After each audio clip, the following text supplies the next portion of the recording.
থেকে যে কনসিডার করেছে আমার আমাদের রিসেন্টলি ছবি রিলিজ হয়েছে আমার বস তার টিম শিবুদা সৌরশী আর আমি এখন সেটা গেছি আমাদেরকে আসতে বলে খুশি। আর এটাই বলবো যে যেটা আমি বলেছি যে যদি মানে ম্যানুফ্যাকচারিং বন্ধ হয়ে যায় কোনো তামা জড়িত জিনিসপত্র যা কিছু শিক্ষা হোক সিগারেট হোক আরও যা যা জিনিস থাকে সেগুলো যদি বন্ধ হয়ে যায় আর অবশ্যই মানুষের ওপর মানুষের মেন্টালিটির ওপর তারা এই জিনিসটা মানে মাথা থেকেই বের করে দেওয়া উচিত আমার যারা নেশা করছে কারণ পুরোটাই মেন্টাল।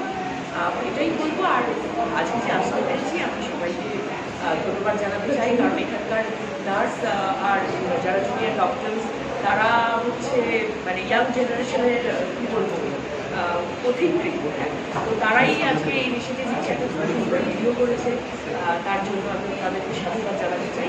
তো থ্যাংক ইউ আমাকে ইনভাইট করার জন্য। নানান রকম রোগ হতে পারে, তো সেই কনসেপ্টটা শিবুদা নিয়ে এসছেন আপনাদের সবার সামনে 2018 সালে। আমার ওই ছবিটা করার খুব ইচ্ছে ছিল, সেটার সুযোগ হয়নি। তো এই ধরনের ছবি সত্যিই মানে থ্যাঙ্কস টু উইন্ডোজ যে আমাদের এরকম একটা ছবি উপহার দেওয়ার জন্য, যে এরকম মানুষকে সচেতন করার জন্য। Thank you so much. আর এটাই বলবো, নো টোব্যাকো ডেজে আপনারা সবাইকে আপনাদের পরিবারে বা পাড়ায় যারা যারাই আছে তাদেরকে বারণ করুন। আর যদি আমরা একটু উদ্যোগ নিয়ে এই ম্যানুফ্যাকচারিংটা বন্ধ করতে পারি তামাকে। Thank you so much. Thank you.